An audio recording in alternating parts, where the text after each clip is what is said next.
Happy Taco Tuesday, everyone. Welcome to Melanated Way. That's April. I'm Linda. We are covering all things 90 Day Fiance UK. We are catching up and we're almost there, you guys. We're doing episode 9 and 10 today. I know that there's going to be a tell-all. If you didn't know, now you know. And it's supposed to be spicy. It's supposed to be like so drama-filled. I'm excited for it. We'll do a little housekeeping. Bottom of the screen, you see where you can support the show. We're in the midst of a writers and actors strike, and that is affecting my life. So if you feel so led, please feel free everywhere you can at lindaissogirlie, as well as there are super chat and super stickers available. Shout out to the live chat. How do I say that? Sharuri. Yeah, kind of live. Well, welcome. We're happy to have you. Yeah. What else did I want to say? April? You want to say how excited you are to see me again? I'm always excited to see you. Always. And I am very thankful for you, for your flexibility, for all the things. Because, sometimes you guys, as you know, life has been lifing over here, and it has not been any type of set kind of schedule over on this end. But, I got to keep on that grind until things settle down in the entertainment industry. Mm-hmm. That being said, I'll leave that up on the bottom of the screen for a little bit. And what were your overall thoughts, episodes 9 and 10? I really enjoy, I said it before, sorry to be a broken record. I really am enjoying the couples on here. They're progressing, they're moving. We get to see things happening with them, Oh, Sharui is a Canadian just like us. I was talking about you the other day. Actually, just yesterday, to a friend of mine. Yes, the Canadians are in the house. I absolutely love the UK version. I definitely think that I do have some some favorites. And I think they are fan favorites, but there are also people that I'm just like, oh, there's a lot of red flags there. And just like the basic relationship, perfect pronunciation.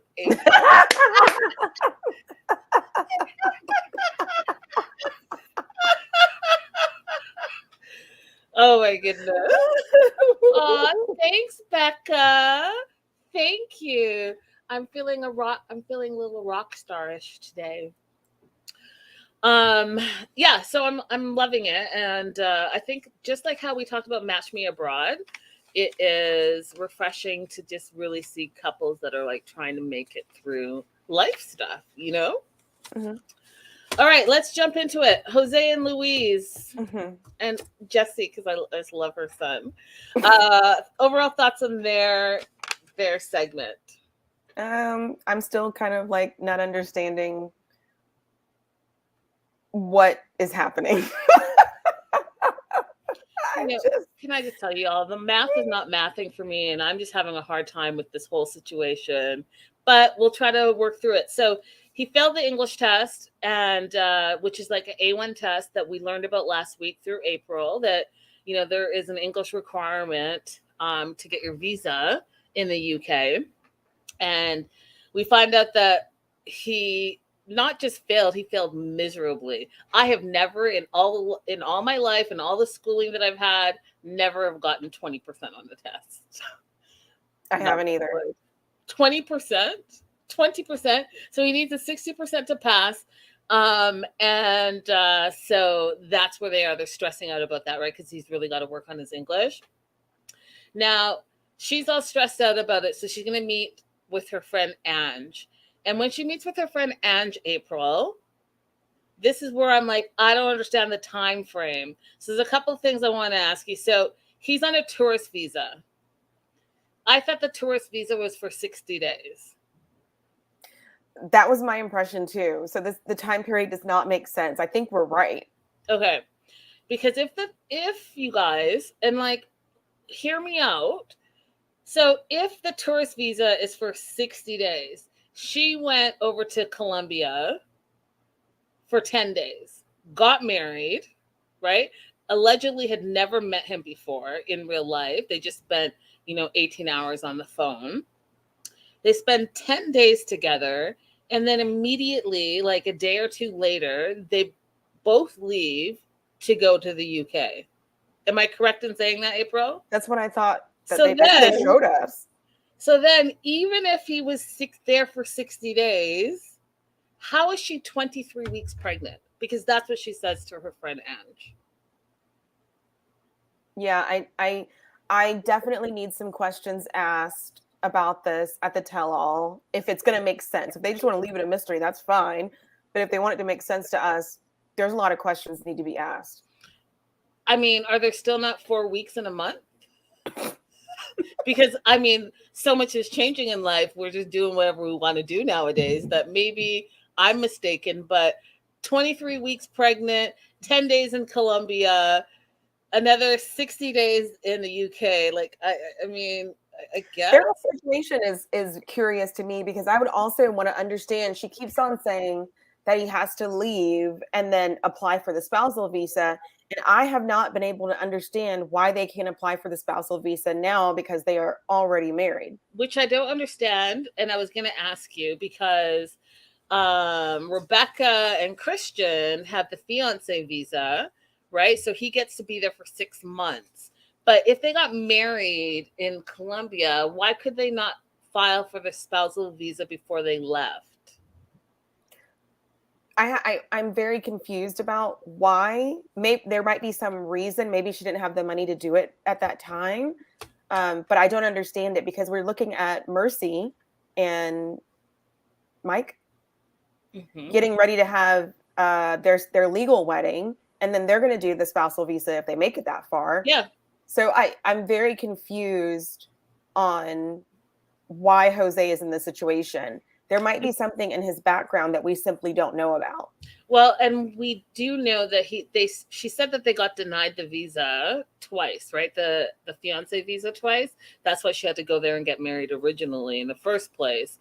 So still, the math is not mathing for me. I'm really trying to figure it out. I don't like things that don't make sense. Do you know what I mean? Like, I'm sitting here investing my time and energy. Can you make it make sense, please? Yeah. So, let's talk a little bit about Jesse. So Jesse doesn't like Jose, Jesse thinks Jose is super lazy. Louise wants to say he's quote unquote laid back, but like, I'm laid back. There's a little bit of a difference about what I'm seeing on this screen here.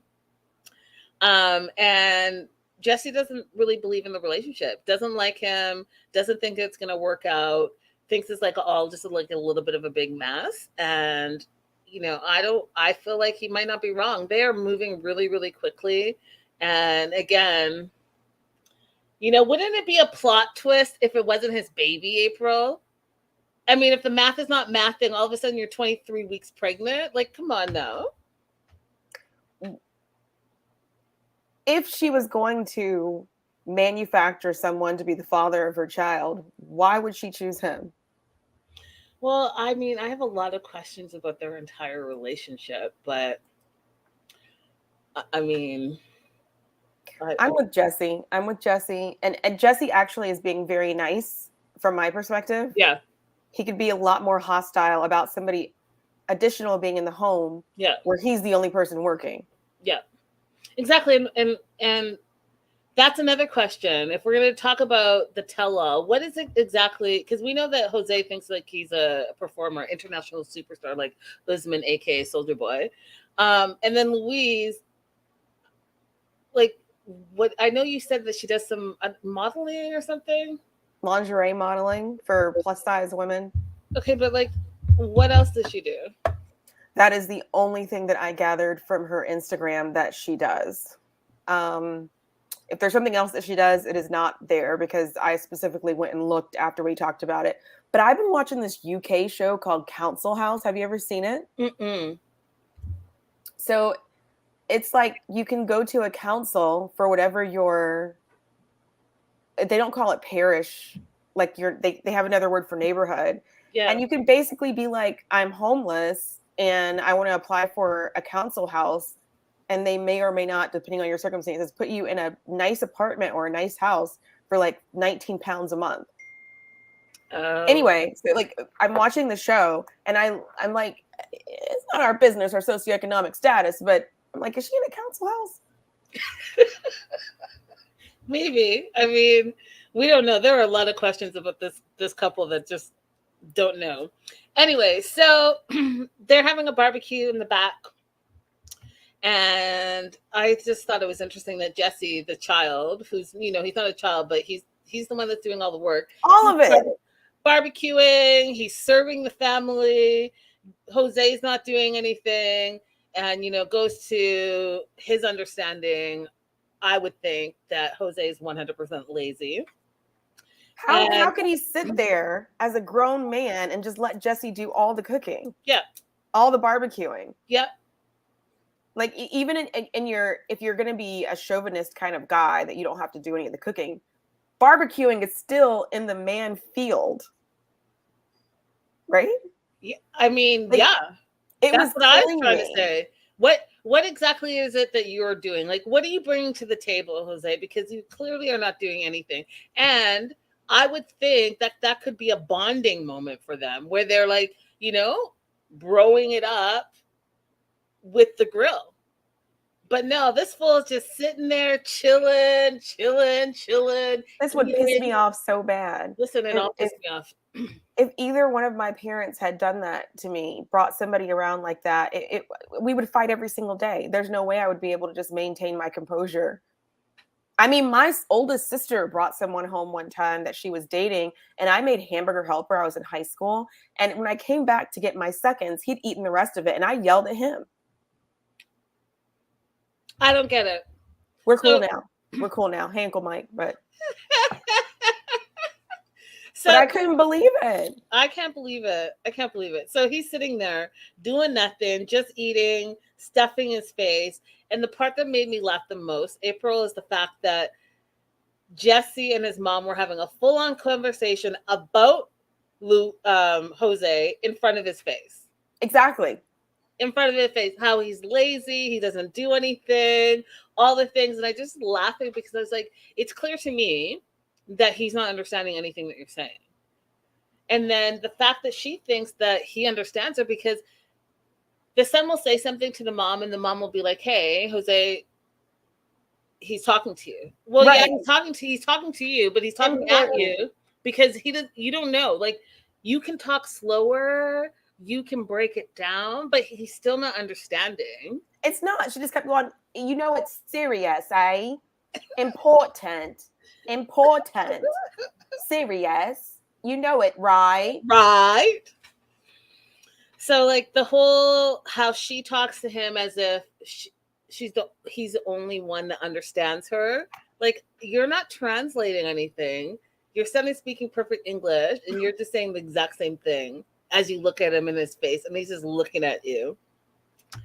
So she's trying to say that, hey, this is a serious conversation. It's really, really important. And the only word that he picked up was important. And he said like 10 times, important. Yeah. Now, so here's the other thing. You guys all know, I was having this conversation yesterday. And I totally won't get into like the whole paper plates and plastic forks and all that stuff. But I will talk about this etiquette thing. Because so Jose's going to sit there and not help barbecue, not be on the grill, not do shit. And then Jesse serves him the burger, right? His burger is ready. What does Jose do, April?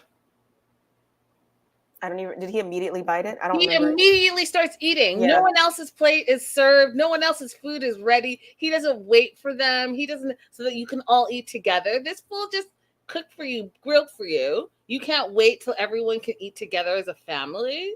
No, he I just thought that was so selfish.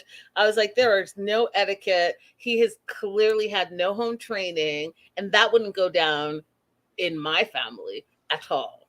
This was not a surprise. He ate all through the pregnancy announcement. Oh, I was so irritated by that. My note literally says, did he start eating his burger without everyone else? Yeah. And then wants to flip it and say, but he loves family. He's all about family. And now that he's changed, he's not a single man anymore. He's married. Family is everything. Stop it. Stop it. So he's practicing his English because, he's got to take this test again, got to get 60%. So he is doing all the ways, right? And we all learn different ways. So he's talking on the phone in English to family members of Louise's. He's reading even children's book, which I thought was a really great idea, right? Just like Yeah, the it is. basics. He's listening to audiobooks. And then she decides that she's hungry. So she's going to send him to the chicken store. And her list, April, I was like, I get you're eating for two, but that list was outrageous. A half chicken, medium spice, chicken wing, 5 piece, a veggie wrap, chips, and it goes on and on and on and on. And what does Jose do? Because he's an entertainer. He sings it and says, I bring you chicken. Hey, Crystal. Hey, girl. Hey. Hey, Susu. I made that up for you. So he writes his little list. He goes there. And I always think it's so interesting how, anytime they go anywhere in public, any establishment, that person who's working just gets verbal diarrhea on them. They get to know everything that's happening in their life. He's got this whole list, trying to work it out. And then he talks about his test that he's taking. And the guy's like, oh, good luck on your test, all the things. Everywhere you go, there's a therapist.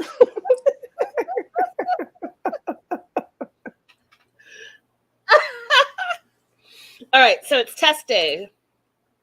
And he said some things and it was just gibberish. Like, do you remember that when it's his test day and he's like to camera, he's like,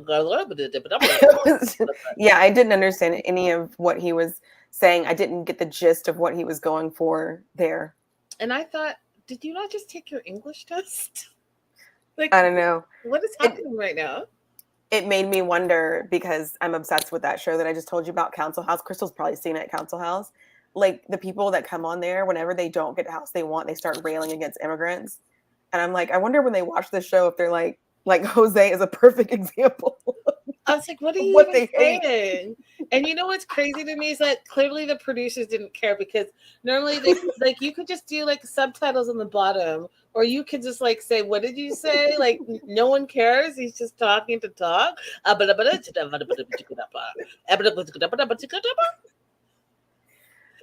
wanted to show acknowledgement. Oh Lord, stop it. They just wanted to now I'm starting to wonder if there is a producer-fueled conspiracy to make him look unintelligent. Maybe, but he's doing he's doing a lot of the heavy lifting for them, though, on his own.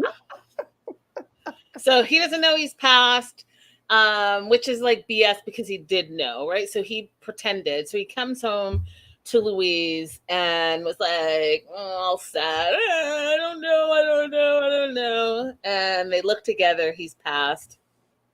And this is the only funny thing so far. And we're in episode 9 by this time, where I thought he was actually funny. So in English, he says, hello, I speak good English. Excuse me? English? What is your problem? Do you need a cup of tea and some biscuits?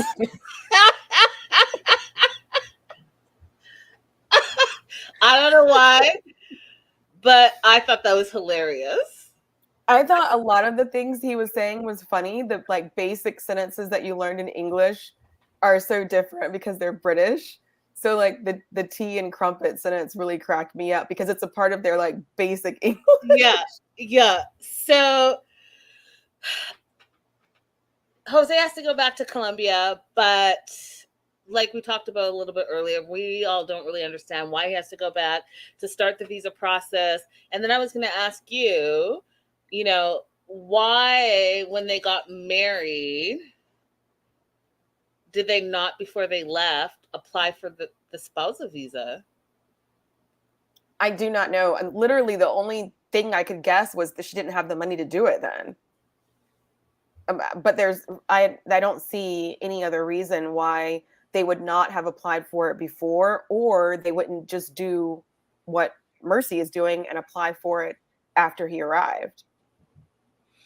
Yeah, it's very weird because, like, I don't know. I don't know. A lot of this is not making sense. So, as he's getting ready to leave, I want to talk about this. So, you guys, I need to eat my words because I literally believed that that was a wig. I didn't believe that that was his hair. So, I'm going to go ahead and take back all the mean things I said about snatching the wig off of his head since it's his own hair. I'm shocked. The other thing that it's going to sound a little terrible of me to say, but I'm going to say it anyways because I was thinking it. So here we see Louise doing Jose's hair. Now, I'm just trying to figure out, April, how a woman who has like a 20-something-year-old mixed race child who clearly has, you know, black hair, how do you not know how to do hair? Because when I saw this, the way she's holding the comb, the way she's holding the fro down, I thought, oh, she's gonna do a little something. She knows what she's doing. She has experience because she has a full-grown child for 20 years. At least 10 of them, she had to do that child's hair. But then I was like, oh, wait. That is the wrong photo. I was like, this is what happened? You went this? This is what you did? What?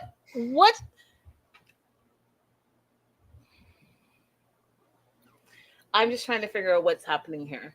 Because I have to tell you that this looks worse than ever. Like, it looks like it's about to mat up in the back. I don't understand what April, help me because I'm a loss of words right now. I don't think I can help you because I don't understand what is happening. What was she doing? Oiling his scalp? Okay, so you're gonna oil the scalp, at least portion it out, and then do a little something. I don't understand. Like, did you literally just put a few elastic scrunchies in it and you didn't even make them even? So he's got a little bobblehead on the top and then a big mat in the back, and that's supposed to be the look. And then what's like with the 1960s bump in the front? Like, I'm just trying to figure out what is exactly happening here. You have a full-on black child. You have a black mama. You have a black grandmama. What no one taught you to do hair? To be honest, one of her parent or her grandparent was probably dealing with their son's hair. Or he was just walking around looking like a lot of mixed race kids walk around looking when they have white moms. You know exactly what I'm talking about. When you see him out in the wild. I think that this is outrageous. Now I got to show you the last photo, and I'm sorry that they're out of order. I got to find it. Yeah, this is how she sent him to his English test. And this is exactly how you see some mixed race kids out in the wild. Pineapple Express said the struggle ponytails. You can generally look and tell if it's black and white interracial as opposed to other mixes, if they have a white mama or a black mama. Crystal said, but she had a boy, she could have just kept his hair cut low. So, or she just had somebody else that was taking care of it. Okay, but then don't come out with the lotions and the potions. Do you know what I mean? Like, don't come out on international TV with all the things acting like you're about to do something, because what you came up with actually made me mad. Maybe we did not see these in order. Maybe this event, this photo we're looking at right now, happened after he came home from the English test. No. I took the photos, the screenshots in the order that I saw them. Because I was like, I saw this and I was like, oh, she's about to do a little something. Maybe she's gonna put a few cornrows in and lay, put the plaits in and lay that hair down, right? So that he's looking a little, kept. But that's not what happened, April, in the order that it happened. Instead, this same outfit, April, is how she let him leave the house. And then now that I look at it, you see the little scrunchy elastic things that are in her hair from like the 80s look where you just do like I'm gonna need some answers immediately. Well, they both have odd style. Oh, so we're saying this is a style now, April? I mean, we've seen her a few episodes now, and we see the things that she likes to wear. I think that what she likes and what she likes for him to look like is very different from what we would like. I don't know. I don't know what else to say about this. I'm confused. If y'all know in the live chat, hit me up because I am very, very confused. I rather just, go with the fro than whatever this is supposed to be, because this looks ridiculous. An afro pony. There was no need for that little sprite in the back. And like, how did you get such a small little pony with all that hair he has on his head? It's just not making sense. It's because you have whatever that hump is. Listen, y'all. I have too many questions and there's going to be no answers, obviously. And then the other part that was shocking to me is when she was washing his hair.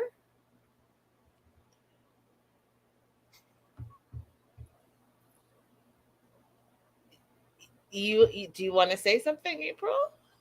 Oh, no? Oh, okay. Well, I will then. When she was washing his hair and then she made it into this weird Afro volcano.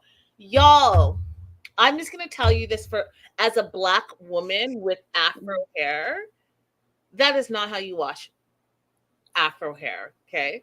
You got to get deep into it.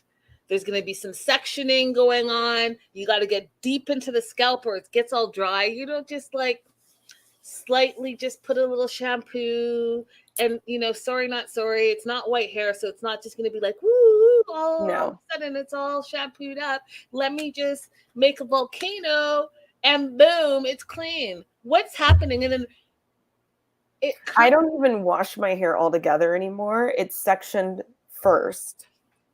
Like, to be. And he has way more hair than me. Yeah, because it mats up.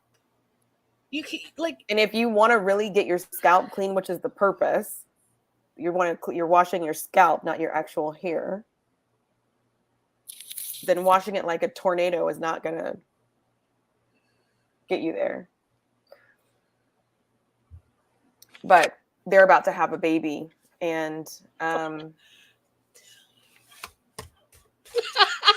I hope one of them chooses to learn a little bit more about everything.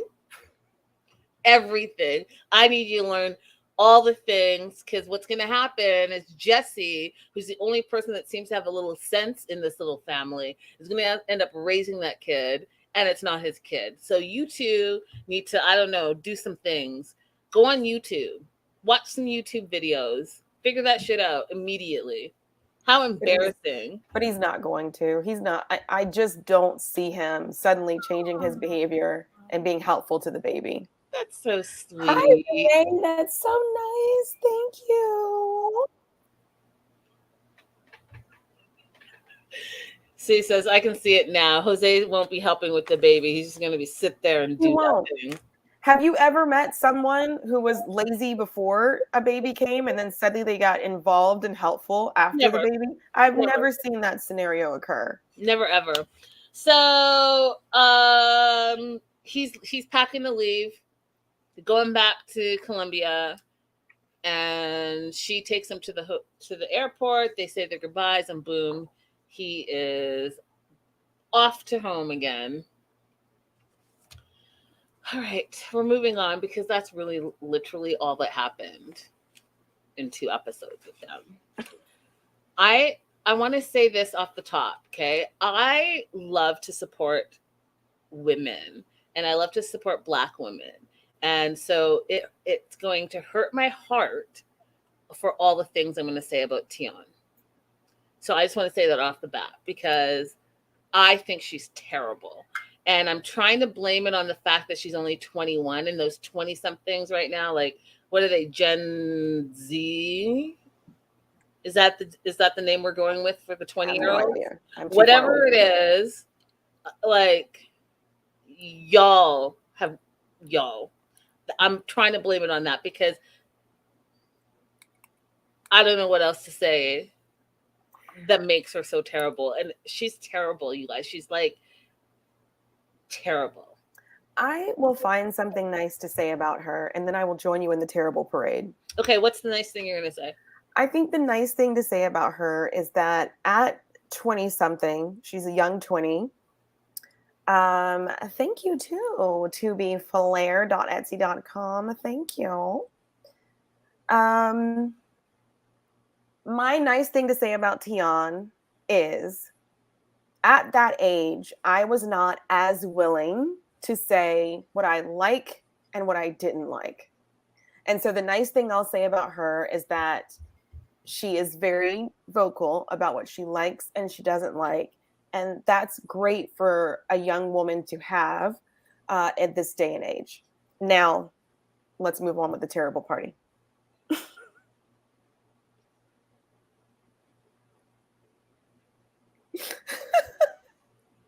Crystal says she has cute outfits. I'll go with that. She has really cute outfits. See, I actually don't agree with that. Again, I say I must not understand money because I don't understand what she's wearing.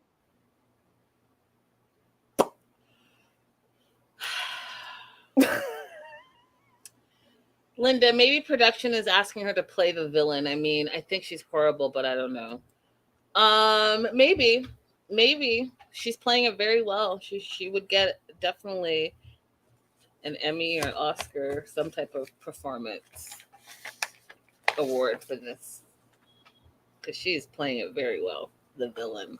All right, she's en route to the Dominican Republic. She's staying in an apartment with David, and what was weird that I wasn't really clear on is that it's an Airbnb. And I'm like, well, if she's moving to the Dominican Republic, why would she not stay with him in his place so that they could really see what life was going to be like? What were your thoughts on that? I thought that there must have been some problem with being able to film there. So they had to get something else. If he's short on money, why would he just choose to spend money on something else?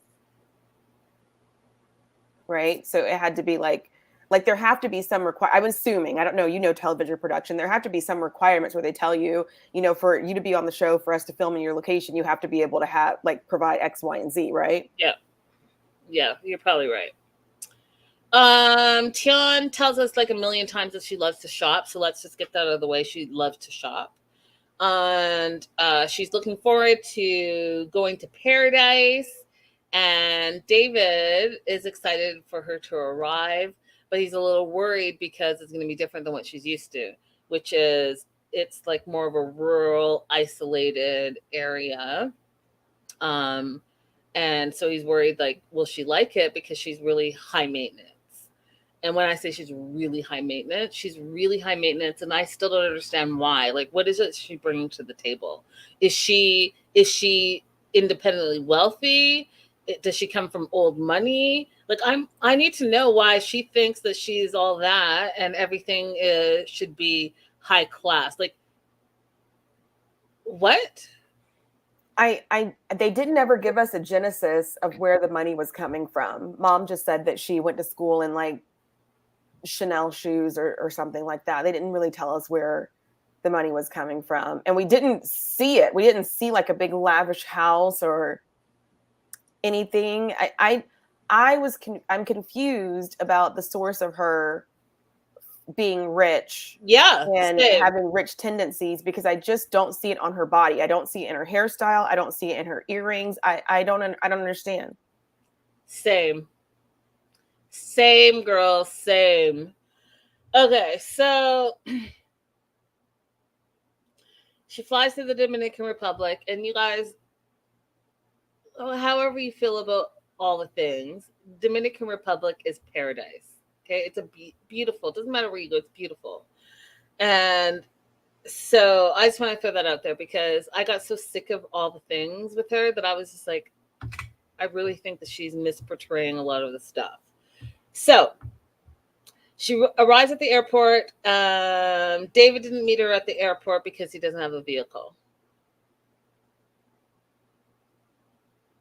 Where there's a will, there's a way. He could have made it to the airport. Dude, that taxi, quote unquote, taxi that she took is the same taxi that took them to the restaurant and took them to the beach, all the thing. It's a friggin' production. We saw that production vehicle on all the other 90 days. So stop playing. So you could have easily picked him up in the production vehicle and made a whole thing. But we're going to make it so like he's so povo that he couldn't meet her at the airport. Mm-hmm. How long have you been planning this, y'all? Like, whatever. So she takes the taxi to his place. And they're excited. They're together again. They talk about how they have a spicy relationship and they just love each other and they can't get enough of each other. And at this point, it's like I felt like they were both being super cheesy, but then I also felt they were being really, really surface. And I feel like for people that are thinking about getting married, especially at this such young age, it was a lot of just surface. Like, we look good, and we're like, we're having all... You know what? You have a spicy relationship because you're 21 and 24. I mean, you're going to spend 90% of the time in the bed anyways. So, like, what else is there? You know what I mean? Like, show me some substance that this is going to be able to last long term. I don't know. That's just my thought. No, I agree. They did, if there was an award for like best kiss of the couples, they had a real ass kiss. Yeah, definitely. They definitely did. And her jumping on him, all the things, again, 21, 24, you know, to be expected. We hear from, so then this is another thing that is not making sense to me. So she's supposedly highfalutin, has all the monies.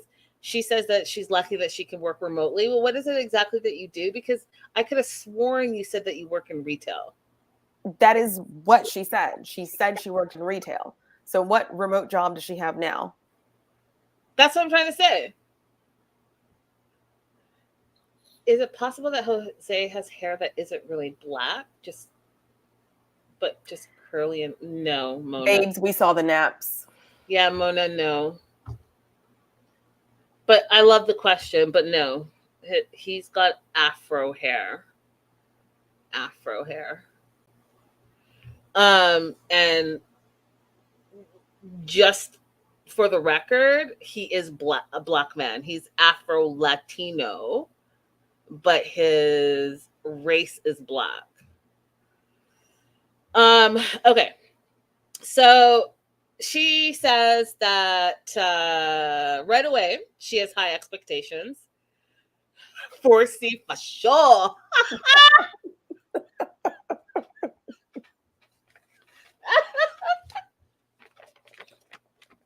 Mm-hmm. Facts, Crystal, facts.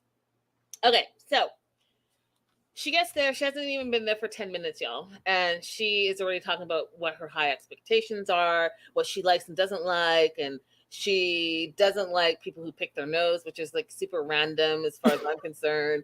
She likes everything to be clean, clean, clean. Doesn't want the toilet sleeved up and all the things. And I'm like, well, for someone who's 21, who's never lived with a man before, where is all this coming from? I don't know. And then she got on the bed with her dirty airport clothes. So facts. I was just about to say that. So you're all highfalutin and you traveled for more than 20 hours and you jumped on the bed with all your nasty.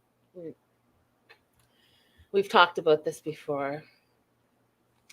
I feel like, again, the math is not mathing. If you're so fancy pants, then your actions are going to need to show in you being so highfalutin. You know what I think a highfalutin person would do in this situation? They would have researched where they were going and sent ahead of them their wardrobe or some other things to be there when they got there. Like, isn't that highfalutin? Yeah. Right? Yeah. They would have investigated what is around me because I love shopping. Right? Yeah. Right? They would have converted money, and they would have realized, oh, after the conversion, David really doesn't have that much money.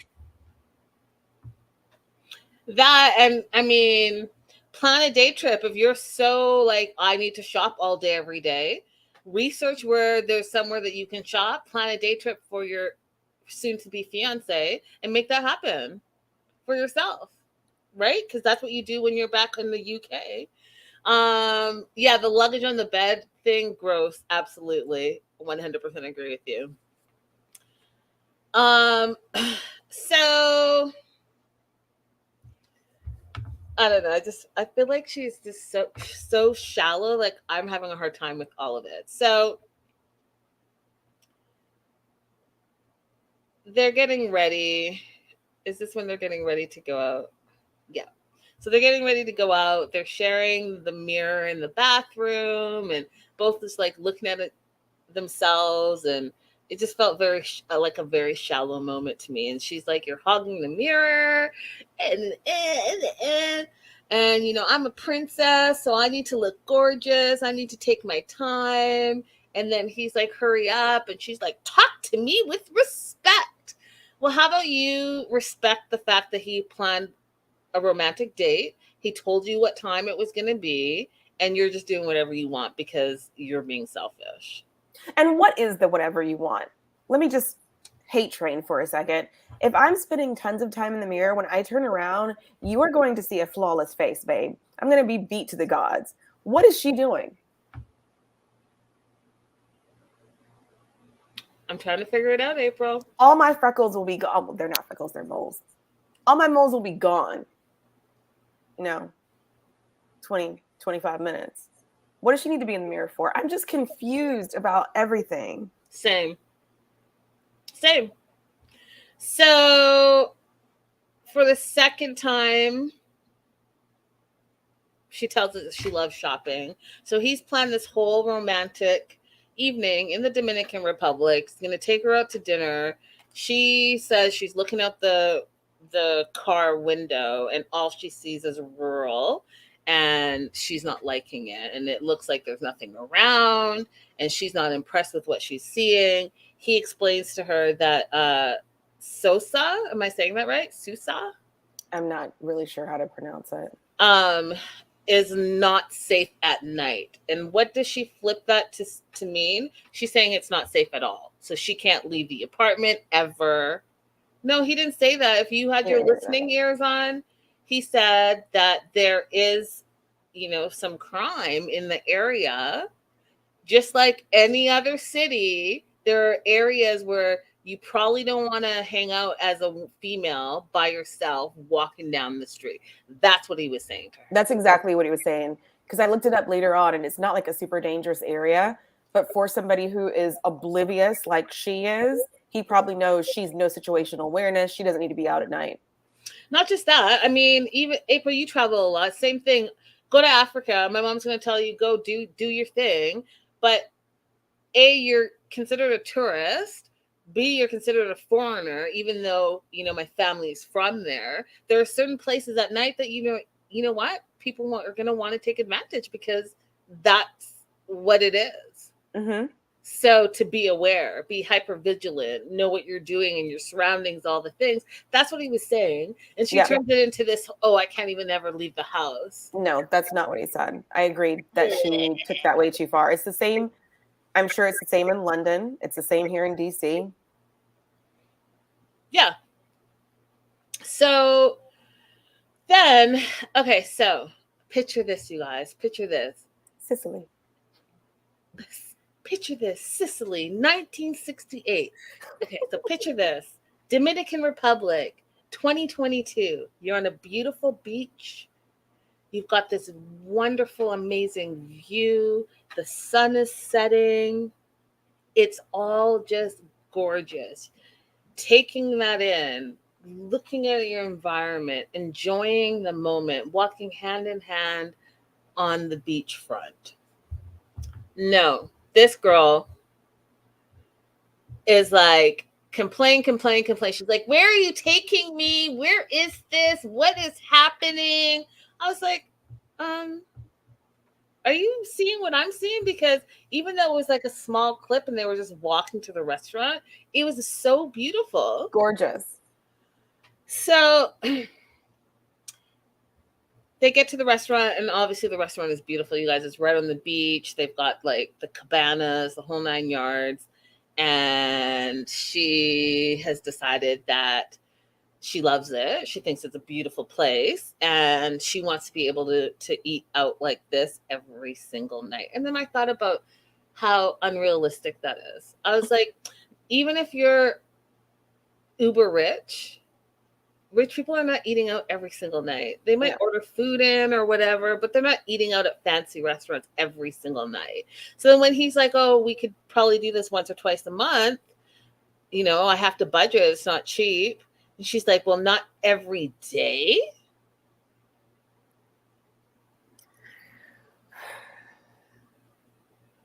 Yeah, Tion, that's not reasonable at all. I don't even think that that's what she does at home by herself. I don't either. We didn't see any evidence of her living like that. Nah. Nope. So now, why make you're instead of just enjoying this dinner, you're making him feel bad. Well, she made him feel bad for all the episodes. Yeah. Like, just a terrible individual. I think she's selfish. I think she is ungrateful. I think she has unrealistic expectations. I still don't understand where she's thinking all this money is coming from. She knows that he lives in the Dominican Republic. Right. She knows his lifestyle. And I also have looked at her lifestyle, and she ain't coming with all that. She's not Beverly Hillsing it out. She's not living in the Hamptons. She's not in living in south of France. You know what I mean? She's not doing any of that at all. No. Okay? So from what I saw, the little park that you and your mama went to, and walking the dogs in the small little flash that we saw of the apartment you're living in, like, I'm just trying to figure out, are you hiding the money? Yeah. Like, you're so highfalutin that you have this $700 this and the $500 this and the £1,000 this. Okay, you can buy all the material things, but that doesn't make you rich. That just makes you someone that's not investing your money properly because you're spending it on material things. But maybe she's living on credit cards while they live in a council house. I was going to bring it up again. I love the fact that we found out that he was a math teacher. I don't know. I just respected him more. All educators out there, I just have so much respect for you. Same. And so they're at the restaurant. She's complaining that there's no shopping or close by. She's friends not close by. Family's not close by. Food is different. All like just complaining, you guys, and how like she doesn't want greasy. She's this and that. This just like, why are you so ungrateful? I just, he's planned a nice romantic evening for you, and all that's come out of your mouth has been complaint. Negative. Where in the DR did she live before? She was at a resort in one of the larger cities. She never actually. Yeah, I don't think she said. Lived off resort. Mm-hmm. Okay, so they have the romantic evening, and then the next day, he's working. She's complaining a lot. And I was like, well, he's working, and you said you work remotely, so do you not have to work? Like, are you on vacay? Are you holidaying? I'm going to need some more information, because the way you're talking is acting like you got nothing to do. Mm-hmm. So he comes home, and his plan is that he has gone grocery shopping, okay, thought about all the things that she loves and enjoys, the foods and the drinks that she loves, and is going to do a picnic on the beach and propose to her. Now, April, can you tell me one woman that would not enjoy a picnic on the beach, no matter how like haphazard it is, right? Like for that person to go to work all day, then go to the market, buy the things, and come back because they are thinking of you. Who I doesn't have a want sis I have a sister who would hate it, but she would grin and bear it and then just tell him later on, please don't ever take me on a date like that again. But she would go through it for the day. But she hates being outside. She's being outside? Is that what you said? Yeah, she's not a big outside person. It's not her jam. I would love it. I mean, maybe this makes me sound ridiculous, but I had a road trip once with a guy, and when he picked me up for the road trip, he had packed sandwiches to have like in the car, and I thought that was precious. I loved it. I am a sucker for all that stuff. I'm a sucker for people that plan and people that listen to the little things that you say you like and enjoy and then remember and act upon them. Mm-hmm. And I clearly love beaches. So like this would be right up my alley. It really would be. However, it was not up Tion's alley. A, she doesn't like surprises. B, she's complaining that the beach is hot, the sand is burning her feet, she's hungry, and she's angry. Okay, you're in the Dominican Republic. And like you have flip-flops on. So like what? Oh wait, there's more. I keep saying where are her flip-flops because she continues to complain about everything. There's no they can't get a cabana or a umbrella because it's for the resort only, so she's mad about that. And then he pulls out like her favorite lemonade, but it's sugar free, so she's mad about that. He gets a salad, it's like a Cobb salad. She's like, I don't eat pork. And then the biggest thing that I was like, are you serious? So then she's sitting down. She's like, and it's the wind and the sand. I was like, are you complaining to him about the wind that he has no control over? Is that what we're after saying that you were really hot? Right. Then says there's no knives. The sand and the wind is getting in the food. It's not hygienic. It's not good enough, she says. It's annoying her. She's had enough of this. It's rubbish, she says. I was like, oh, wow. So he did all of this. And maybe it's not perfect, April, but it's the gesture. It's the thought. Yes. It is. Crystal says, I would appreciate the gesture. The gestures. She's the kind of person who needs to carry around like a pack of raisins or something with her because she sounds like she just got way too hungry. Do that then. But to me, it sounds like she's just always complaining. I think she does come off like she's always complaining. That's what we've seen from her so far. But in this moment, I also think it's exacerbated by the fact that she was hungry. And you just gotta, I'm a hungry girl too, Tion. You just gotta have a snack with you all the time because you can't take that out on other people. But also she's just a negative. She's a negative person. She's a negative person. But also when you're in the Dominican, on the beaches, most times you can find people just selling stuff. So like, I don't know. It just seems like she's choosing to complain rather than like make the situation better. Because I would just, if that happened to me, it's taking a long time for us to find a place to sit. I would just be like, hey, do you mind if we just grab something right here really quick? Or how about, what the fuck? How about you have a whole baguette in front of you? You need a knife to cut it? How about just peel that bad boy off and stick it in your mouth and stop talking? Absolutely. I'll do that. How about do that? Yeah. You make do with what the situation is. Like eating with your hands is not improper. That's actually the preferred way to eat in a lot of different situations. So it's complaining needlessly. But I'm also like, if I'm eating crab and I get a little shell in my mouth, I'm just going to keep on chewing and swallow it. I'm that kind of person. So maybe that's why I'm indifferent about the sand. I don't know. I just think that nothing is good enough for her. That's what I think. And I think that she's ungrateful.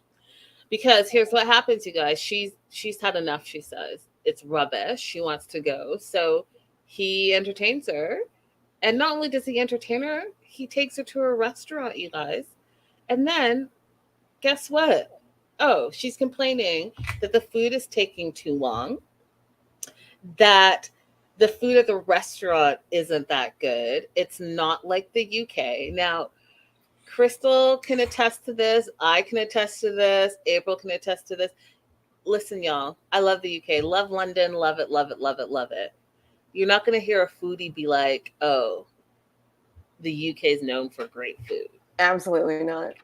And if you don't believe me, you can go ahead and just, oh, I don't even want to, I shouldn't even say this, but it's all very gray looking. It's all gray looking. It's one shade of gray or brown. I remember my first time watching the Great British Bake Off. The whole time I was like, what the fuck is this shit? I'm telling you, you're eating a lot of beans, fish and chips. It's a lot of just gray and brown, shades of tan, like just very basic. Yeah. Not like Diana, listen, I understand. Beige food. Beige food. Take yourself to the picnic, though. You can. As a single woman in my 40s, I would love for a man to take me on a beach picnic. Oh, that's so sweet. But take yourself. Like, have fun. Pack your foods you want, and go ahead and take yourself. Don't wait. Don't wait for somebody else to do it for you. Hey, Raydella. Hey, Raydella. Hey, girl. Hey.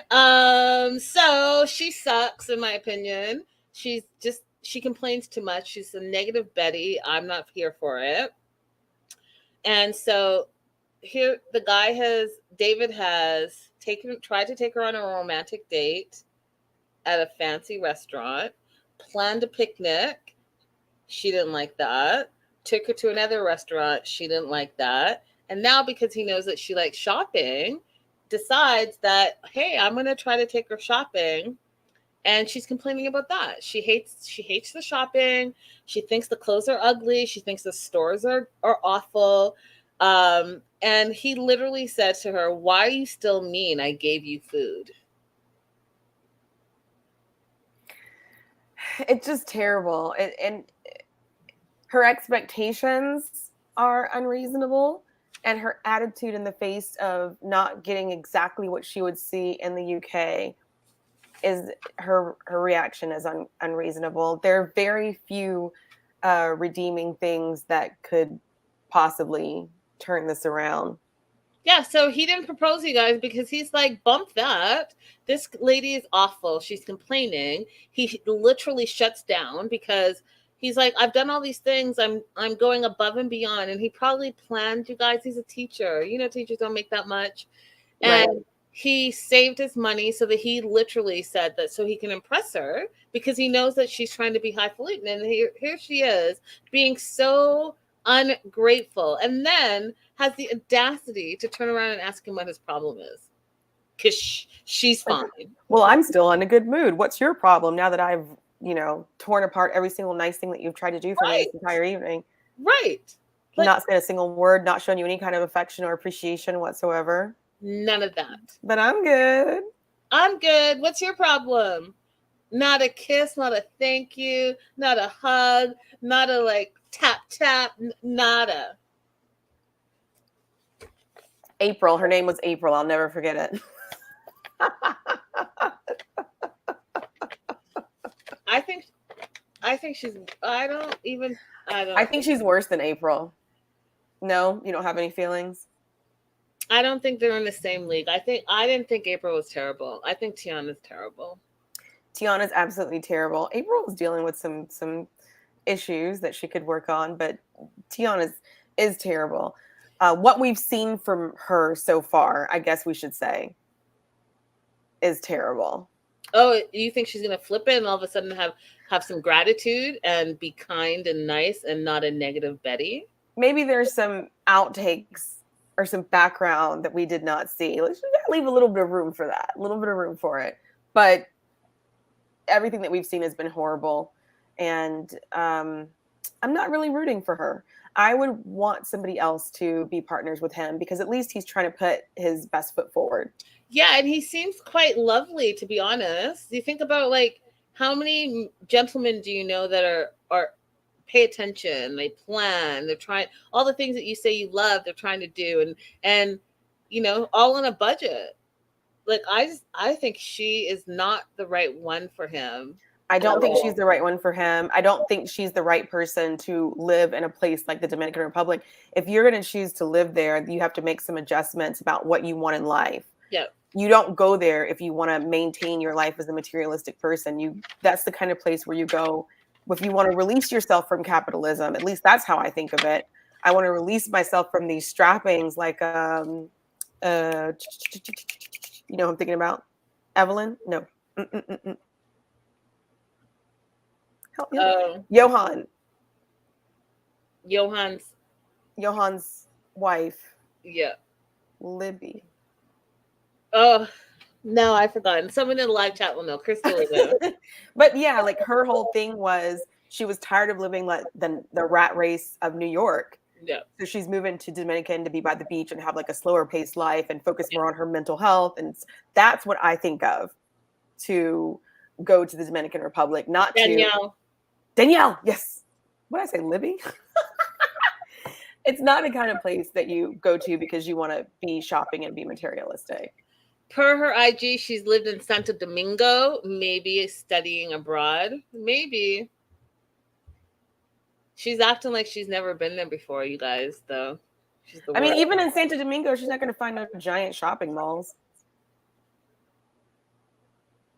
I'm trying to chalk it up to her age. I really am, you guys. But someone in the live chat said, there are 21-year-olds and 20-somethings that are, kind and lovely. And I agree with that. There are. But that's not her. No, it's not. All right, let's move on to Christian and Rebecca. Overall thoughts on their segment. I would like for us to see Rebecca go to therapy and for Christian to leave her alone.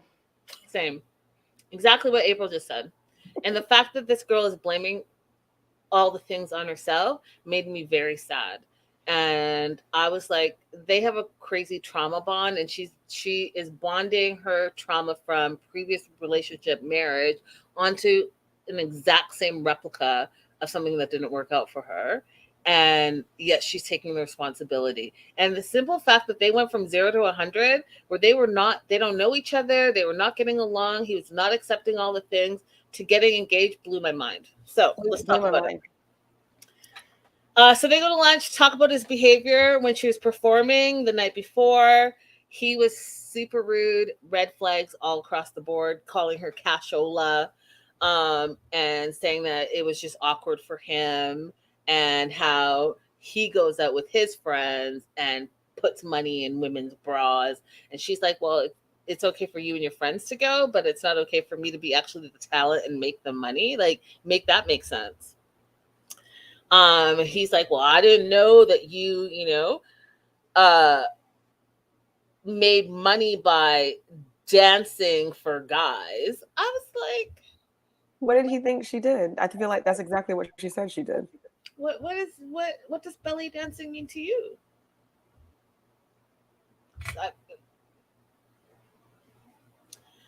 So she doesn't want it to affect their relationship. He says we're gonna have to wait and see, and that he doesn't know. And he says that for something so little, this shouldn't be something that affects us. And she's like, little? No. Dancing is a huge part of my life. It's a huge part of my identity. The simple fact that you're downplaying it and downgrading it makes no sense to her, and it hurt her feelings. And then this is where I was like, okay, as women, April's like, Dr. Linda's in the house. Yes, I am. As women, I understand that, we all want to find love. We all want to find happiness. We all want to be, in the fairy tale. But what I don't want you guys to do is be afraid of being alone and settling for a relationship that doesn't satisfy all your needs, wants, and concerns, as well as it doesn't prioritize you. And I'm not talking about your man, your partner, whoever, your significant other satisfying you. I'm talking about you satisfying you. Mm-hmm. I don't want you women out there to lower your standards. I don't want you to tip off your crown. I don't want you to be like, hey, I can't be single because I'm going to be lonely, or, I'm of a certain age, or all the things. Because you know what? When she literally blamed herself for taking Christian to her job, which she loves, which she's trained for, when she blamed herself, I was like, oh no, we're not doing that, because she's only blaming herself because he's uncomfortable. Now, if he's uncomfortable, those are his issues, because she was upfront with him from the get-go. So if your significant other is uncomfortable with anything that you do that you've already told them and talked about before you got in a relationship with them, then that's on them and that's not on you. So that was the first thing that I did not appreciate about this relationship. The second thing that I did not appreciate is that she starts crying because now she's taking on guilt that she should not have. And he's like, well, is this going to be an issue?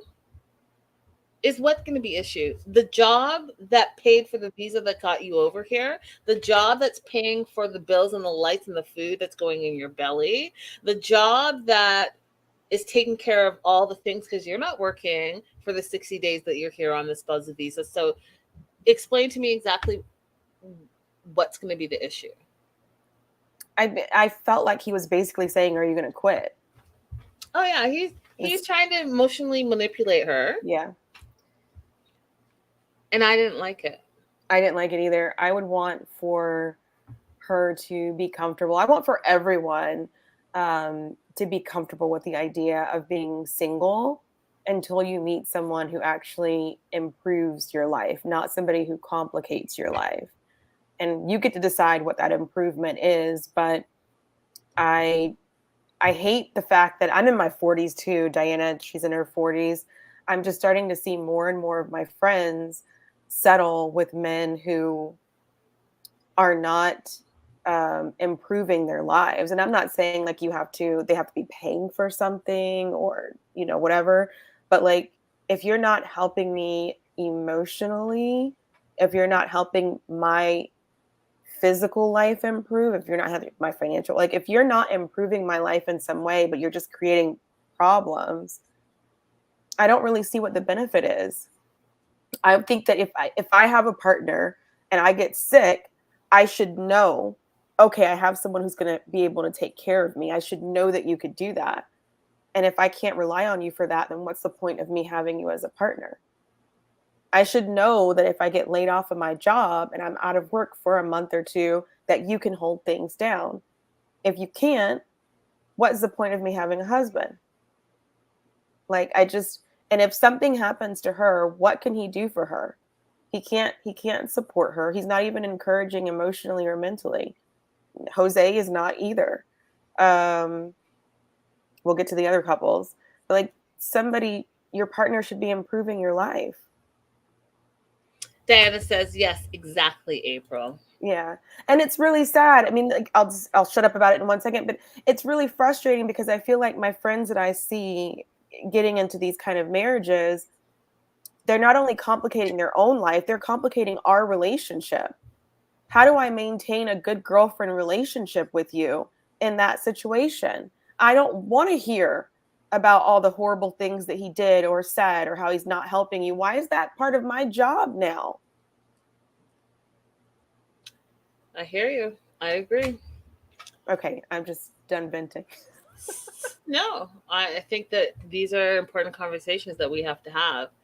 So Rebecca invites him to see her for a second time because she feels like this different environment where it's at a restaurant, there's going to be men and women there, that he will be able to appreciate the fact that this is her creative outlet.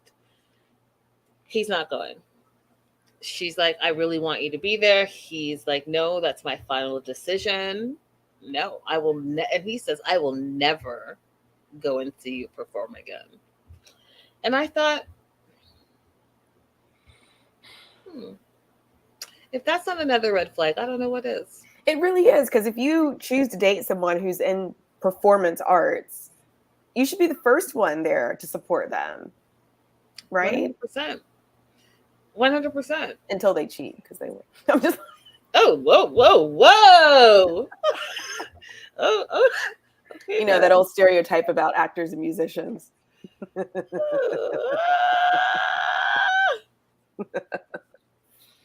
But yeah, he should want to see her perform, right? Listen, And your be partner should proud. be your biggest cheerleader.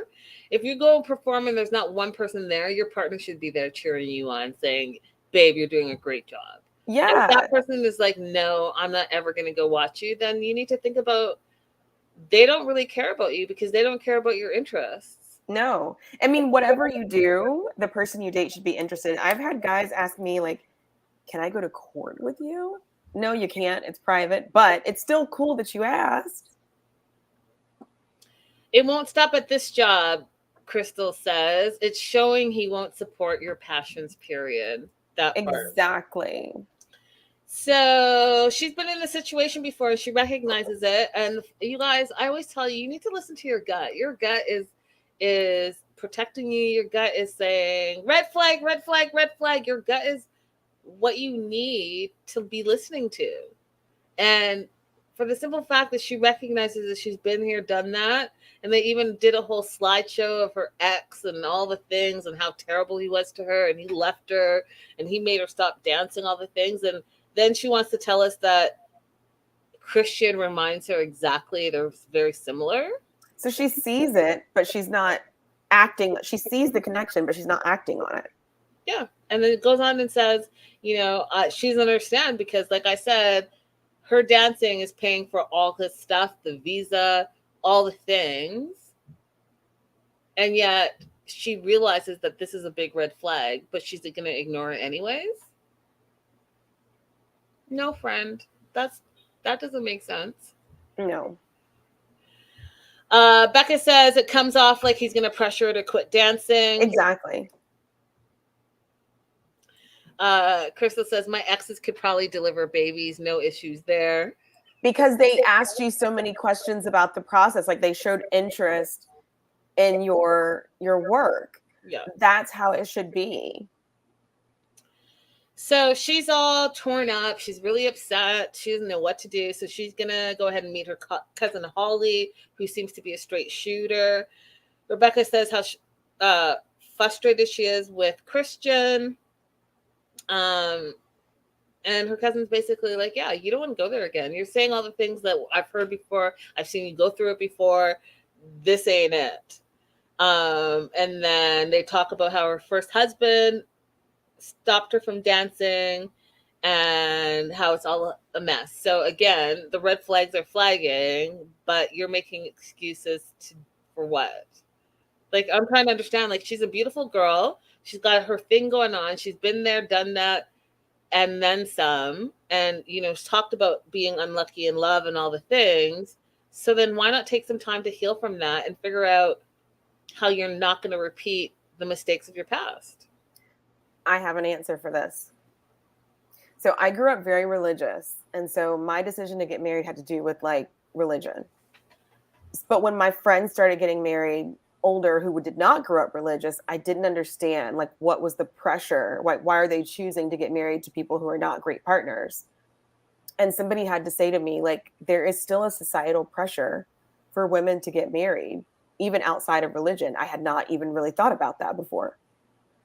And so the ability to say my husband for some people or my fiance for some people outranks whether or not they're actually a good partner. Interesting. Yeah, I had somebody explained to me because I was like, I'm not really understanding. I'm not getting it. You could just you want to have a kid, you can just have a kid. But there's still some parts of society where you are looked down on if you have a kid and you're not married. So that's the understanding that I've come to, at least where it pertains to some of my girlfriends. It's interesting. I'm gonna have to think about that. So she also brings up, while talking to cousin Holly, that oh boy, Christian met a girl in Norway after Rebecca got off the ship, And he didn't tell her about it. She found out on his Instagram stories because he posted them out for drinks. I was like, I mean, I don't know how many times I can say red flag. Like, I just don't even know how many times. I do know people that have worked cruise ships, and I'll tell you this, there are people at every port. Not only are there people at every port, there are people on your ship. And yes, you're not supposed to fraternize with the guests, but guess what? It happens all the time. It does. And guess what? There are little flings, and as soon as you're like, oh, your cruise is over, bye for now. See you never. Right. It's just a 6 day. Vacay. Yeah, 7 day, 6 night vacay bay. That's right. So she's a little upset with that. She's dealing with some trust issues. She's dealing with some jealousy issues. My note literally says, go with your gut, girly. If you think something's going on, there's something going on. And when you start to deny your gut and start making excuses for the person that has bad behavior and is acting poorly, then that's when you're going to continue to miss all the signs. And something, terrible is going to happen. You're going to have your heart broken. So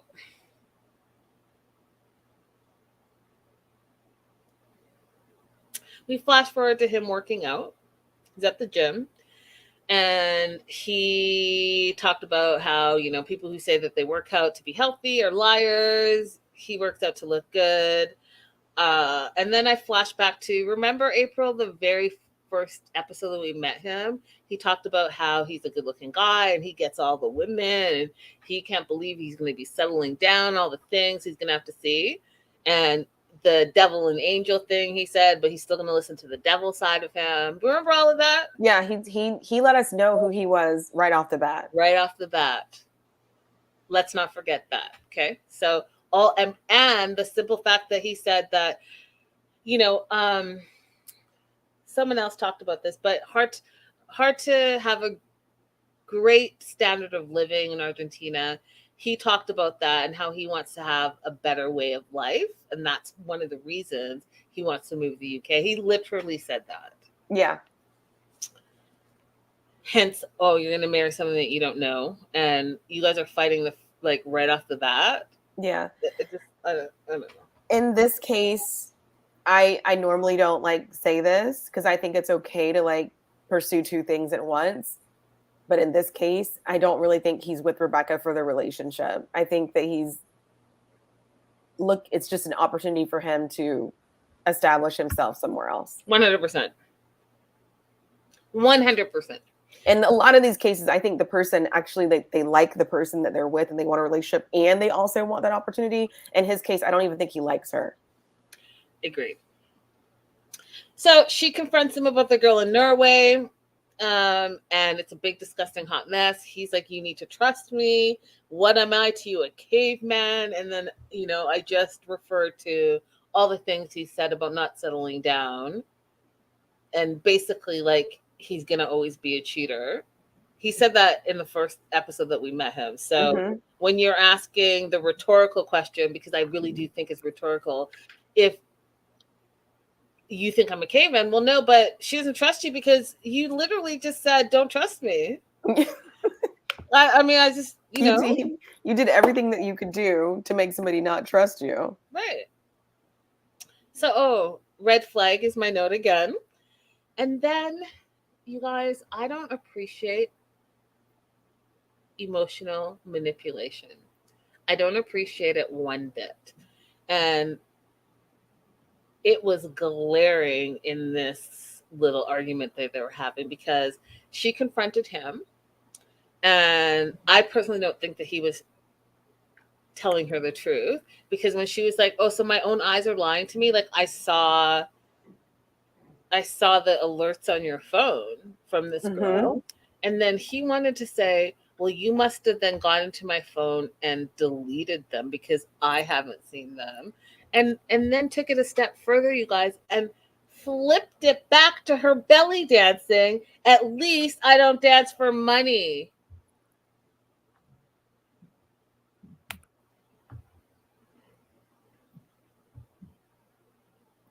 I really hate that. I hate when people try to look down any kind of dancing or sex work that way, because we're all selling our labor. We are all selling our labor. I'm not any better than someone who dances because I sell my labor by sitting at a computer and filling out paperwork. I'm not a better person just because of that. And the fact that, you know what, you want to twist this and make this about me and try to make me feel like I'm a terrible person, try to go ahead and lay down the foundation for, I think it was Becca who said that he's going to want her to quit her job at some point. He's going to want her to quit her passion at some point. And so he's starting to put all these digs in to dig into her confidence, into her beliefs, into her love. And that's the part that I think is disgusting. It's even more sinister than that, because he doesn't really like her. He doesn't want to be with her. So he will have her leave her passion knowing that he's going to leave her. That part. Leave her in shambles. Awful. So it's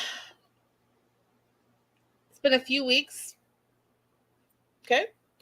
Arguing a lot lately. He literally says he's sick of talking about the same things, which again, to me, you guys, is another red flag. If you can't communicate and get past your issues and continue to communicate about them until you get past them, then I don't understand. So we're just going to stop talking.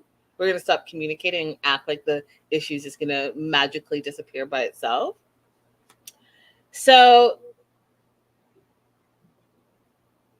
he says, you guys, it's weird that he's going to marry someone he barely knows. Now, let me tell you something. Everything we just said, where he is marrying for opportunity, it's verbal diarrhea out of his mouth. And you guys, people will tell you who they are. You just need to listen to them. Mm-hmm. They will continue to tell you because he can't help himself. Mm-hmm. He's doing all the things, but saying all the different things because he has an end goal and he wants to get to that goal. So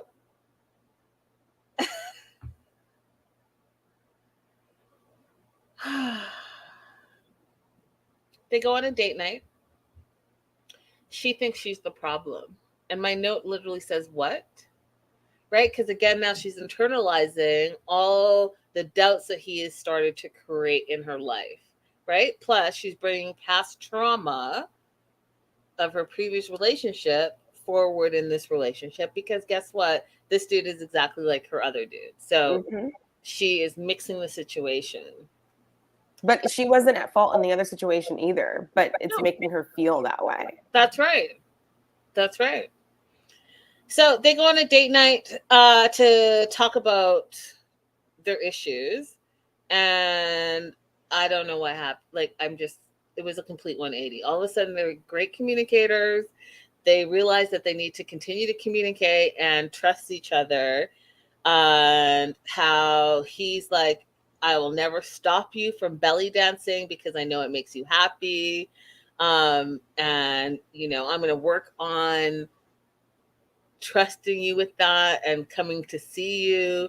And she's like, you've never done anything to make me doubt my for what? Did we not just watch the same show? When you said he hasn't done anything for you to start doubting him and have a lack of trust in him, he's the same dude that met a girl in Norway at the port after you left. Didn't tell you about it, but posted about it blatantly in your face. This is the strength of the belief, I think, that she has that she must be married, that she must be chosen. That's how strong this pull is for her. That she's going to ignore all these things that her eyes saw and her ears heard just to be chosen and married. So terrible. Very terrible.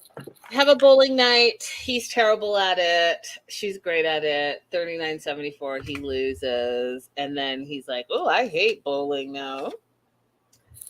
And then here's something that I didn't know that he said, that if there are any Argentinians out there, I would really love to know, and I can Google it, but I would love to know from you. Anyways, he is ring shopping, and April and I have talked about the whole ring shopping situation, and get what they love, get a colored ring, all this thing. Your favorite color is pink, get a pink ring off the.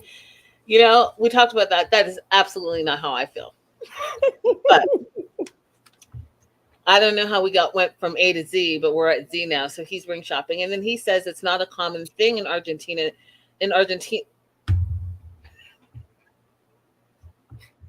Okay, one more time.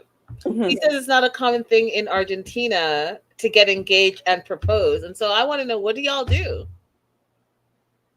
First of all, is he correct in saying that? So someone, and then in the replay, in the live chat. And if it's not, what do you do? I have a hard time believing it because it's so heavily Catholic. Yeah, I've never heard that before, not ever. So if you guys know, let us know, because I'm willing to be schooled on that. Same. So he basically goes into a ring store and says he doesn't know anything about proposing. What does he need to do? What does it look like? And I really had a Gino moment here, because we went from looking at real diamond solitaire rings to looking at cubic zirconia, and him making the statement that he's going to get the cheap ring because that's what he can afford, because pesos to pounds is really like not a good conversion. It's depressing. But then this line that he used, well, she's the diamond, and he may or may not tell her that it's a real diamond or not, ever. There's no point in lying about it. There's not at all. Yeah. But I'm going to stick to what I said last week. I would rather you just not give me a ring yet and save up for one. Because I just think that the ring is important. Yeah. I understand that. And that, like, that's the thing. Like, you date someone who knows your preferences and is willing to do that. Hey, Lori. Lori says, I have an in-law originally from Argentina. I don't know what's going on with me right now. I call BS, she says. Yeah, I don't think it's true either. But there was a moment here where I sympathized really heavy with Christian, because I remember the very first time I did travel to Europe, but my first time in Europe was to Italy. And when I exchanged dollars to euros, I cried.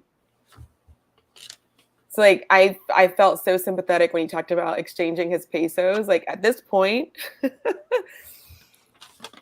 like, I'm an adult now, so it wouldn't be so traumatic, but I literally cried the first time. I felt so sad for him. I would go ring rather than trying to just buy a cubic zirconia, though. You would do what? Because you froze. Oh, I would buy a unique ring. Instead of trying to pass off a cubic zirconia as a diamond, just get something unique. Dear future husband, don't get me a cubic zirconia. I don't want that. Yeah. And I don't want a unique ring. I want a diamond. Right. Crystal says, that's like David. Tian ain't gonna want that ring. Facts. I will be interested to see if she even knows. Like, will she look at it and immediately know, or will she not? Because I don't know. I'm just doubting this whole she's rich story. She won't know, but she'll come at him because remember, she picked out her own ring that she wanted him to buy. So she'll throw that at him. That this is not the ring I wanted. If he ever gets around to even giving it to her, we shall see. So Christian, I'm gonna put Shane there. Christian plans a date night, and she already starts crying. He has the British flag, the Argentinian flag. Tells her that she is appreciated, which I just thought was like him saying, I appreciate that you are about to get me my visa so that I can go and live my best life, but I could be wrong. There was the dessert, balloons. He gets down on his knee, proposes. She feels love and says, in her life, she's been unlucky in life but now she feels the luckiest. No, it's the same. I'm sorry, dear. Yeah, I felt sad for her. This is gonna kill her. This is gonna hurt her real bad. Real bad. She needs to take a break though, because she was just married not too long ago. Like, you need to just settle all the way down, in my opinion. Yeah, just spend time with your good girlfriends, spend time exploring your hobbies, travel a little bit more, please. Your life can be very enriched without a man. Crystal said, I took it that way too. Thanks for doing me this huge favor. Exactly. Shane and Mert. Yes, on to Shane and Mert. Fan favorites. Overall thoughts on their segment, April? I love Shane, Shema, and her desire to be honest with Mert's family and like having such a strong sense of not wanting to deceive people. I really I admire it. I admire it as well. And I think that the simple fact that she's living her life the way she wants to, and maybe perhaps in the past she hasn't. So she's like, I'm not doing that. I'm not living an untruth. I'm going to live my truth. I'm going to live my life. And I want you to be able to do the same. And in that, we're not going to be deceiving people. Let's just be honest about who we are. We've come this far. Mm-hmm. At least she's come this far. That's how I took it. That's how I read it. A few weeks to their wedding. Mert still hasn't told his family about Shane and her gender. That's the way they put it.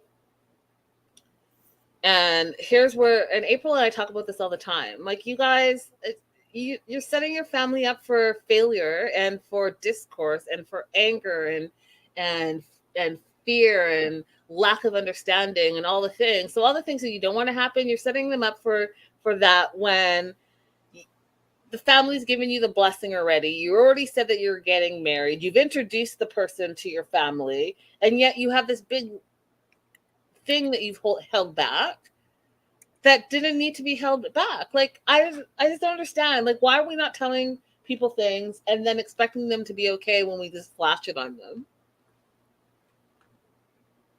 It's better to, in my opinion, I mean, you know your family better than me if you're out there listening, but I feel like if you just give people things as soon as possible and just let them work through it, they do better than being surprised.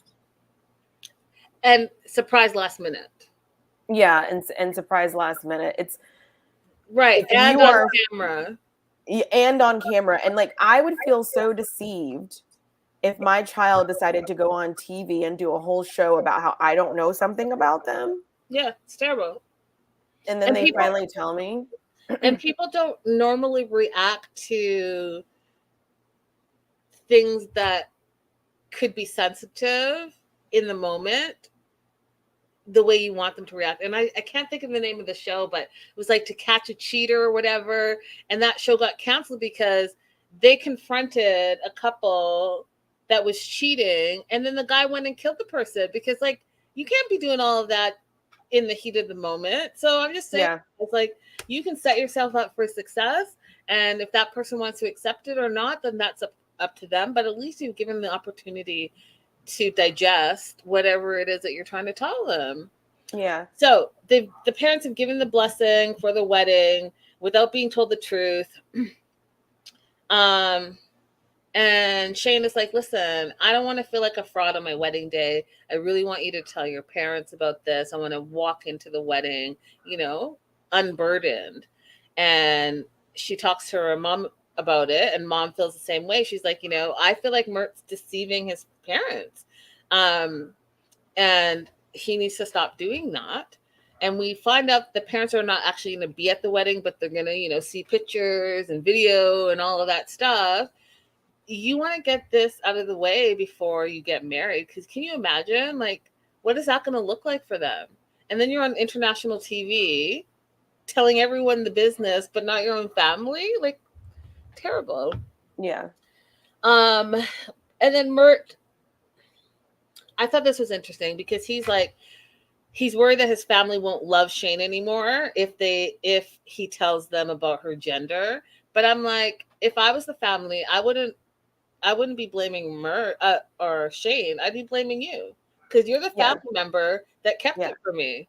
You're the person that I've known my whole life that kept it for me. You're the one who kept it. Right. And he's making it all like it's Shane's issue. But you are bisexual, Mert. So you don't need to necessarily be making it all like you're revealing Shane's secret. Yeah. That purpose, and I've said that from the very beginning. I'm like, but can we Shane this, Shane that, and Shane, and I want to make sure that she passes and blah blah blah the stuff. But like, can we talk about the fact that you're bisexual? It's like he arrived in England and forgot it, because the whole focus has been on Shane. Maybe the focus is more on Shane because she's the one who wants to like tell the truth, and that's why they're focusing more on her. But I have something else to say about that later on. Yeah, I don't know. I feel like he's always made it just about her and not about them being and how like an LGBTQ plus Correct. couple. Correct. Right? So you're both bringing something to the table that it's about both of you. And when he finally did, you'll get to it, sorry. So he calls his mom and sets her up, right? Hope you will show some respect for what I'm about to tell you. I don't know how to tell you. Then says Shane used to be a man but transitioned to a woman. We kept it a secret. You kept it a secret. Shane has been living in her truth for a very long time now. You kept it a secret, and you're the one that hasn't even told your parents that you're bisexual. So are we going to talk about that at all? No, we're not. No, he's not. And he's not intending to, because the way that he phrased everything to his parents, or to his mom at least, was she's a woman now. So it's not, you don't have to talk about Shane's sexual organs, but there is a reason why the fact that you're a bisexual in this relationship is important. And so you can't just gloss over that. Well, I don't think you could just gloss over that and say, but Shane's a woman now, and not expect later on for your parents to still feel deceived. Mom's shocked. And Shane goes on, you gave me life, so I'm telling you out of respect, which I was like, I'm having a time with, right? Because you guys are just about to get married, and, if you really respected it, you might have told her earlier, but here we are. Mom says, takes a minute, she tears up, says, do what you want. May God bless you with happiness. I would never want to cause a problem for you. All the things. And so she did her best in the moment, I thought. Shane and Mert are relieved because to them it's like a little bit like, hey, we did, we told my parents, or at least he told his mom. Did you want to add anything to that? Because you not look impressed. In one way, I'm okay, because I feel like it lessened Shane's nerves. But in another way, I think that he put everything on Shane's shoulders, and it shouldn't be. And I also think that as much as I like them as a couple, that Shane is doing a lot of the eating shit in this relationship. A lot of the heavy lifting, for sure. Yes. And I don't like it. That's fair. Yeah. I feel like you want to say something else. I did want to say something else, but I do like them as a couple together, but I think that Shane's openness about who she is being taken advantage of.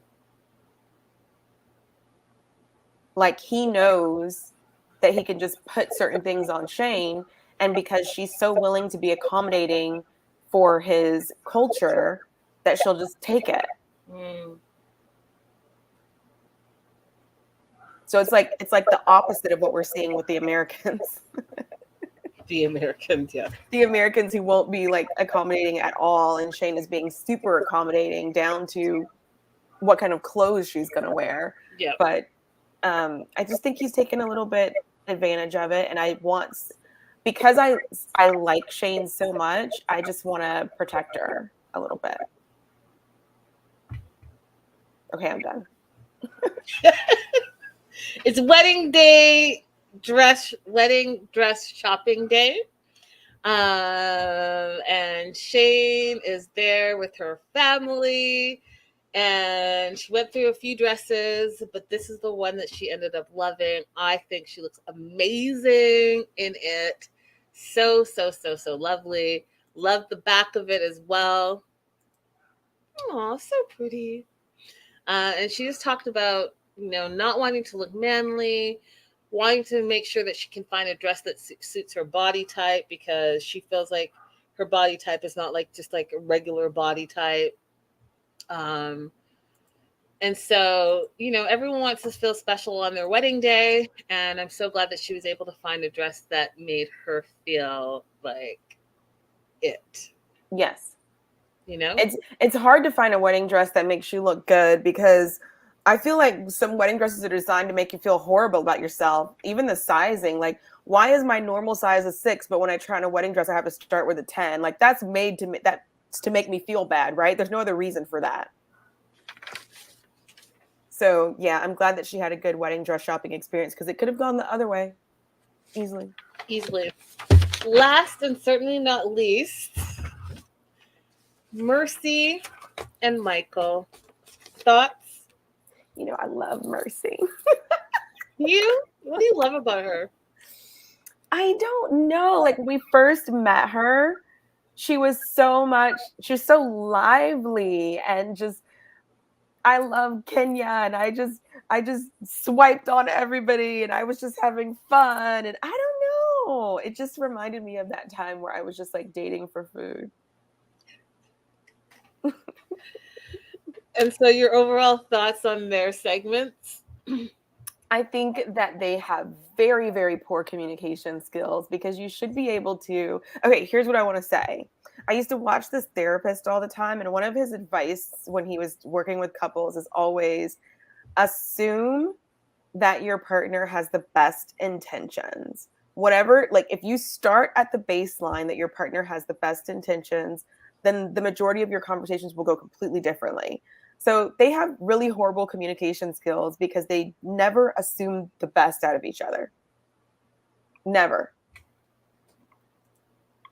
She has great skin. That's all I can give her. That's what Krista said.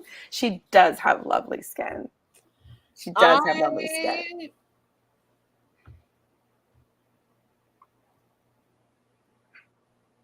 Okay. And I understand her loneliness too. She's lonely. We talked about this last week, April, and I'm really just going to try to just not. I've been really good today, actually, guys. I haven't gone on a rant at all. And I'm really trying to let it out. I'm not going to. I'm really trying to enjoy Mercy, but at some point she's going to have to take responsibility for her own actions, her own choices. And the simple fact that I know that Michael said, hey, listen, I signed you up at a gym. I showed you the train. I showed you the bus. And then you have all these excuses about how you want to talk about people in the UK are sad and lonely and not nice, and you don't want to take the bus because of whatever. You have an excuse for everything. And at some point at your big age of 28, you should be able to, if you're so like, oh, I was on this app and I was swiping, just have fun, then you should be take that same energy and go out and meet some people, go out and do some things. And instead of being, oh, woe is me, I'm so lonely, I miss Kenya, and it's not like this at home. Well, you're not in Kenya anymore. You knew that you were marrying a man from the UK, and you decided that you wanted to go there. And now that you're here, you're not making the best of it, but then you're going to try to blame your husband, and you're going to say all the shitty things because you're sad and lonely. Nah, that's not what's going to happen. And then you're going to threaten how you might not want to get married to this person, and you might leave. And then you start cussing at him like, you're all types of wrong. Sorry, no, sorry, not sorry. I'm not a fan right now because I think she's acting like a spoiled brat. And I think that she needs to take responsibility for her choices. Hey, Kayla. Hey, girl. Hey. You jumped right in when I was in the middle of a rant. Welcome. I have a controversial question. Go. So just in case you guys don't know, I used to be a foster parent. And my thing was always, when I dealt with white people who were also foster parents, that your Black foster child should not be the first Black person you ever met. If you've never had any Black friends or associates, you should not have a Black foster child. That's my opinion. Okay. Or adopt one. Do you think that Michael should have had some Black friends to introduce her to?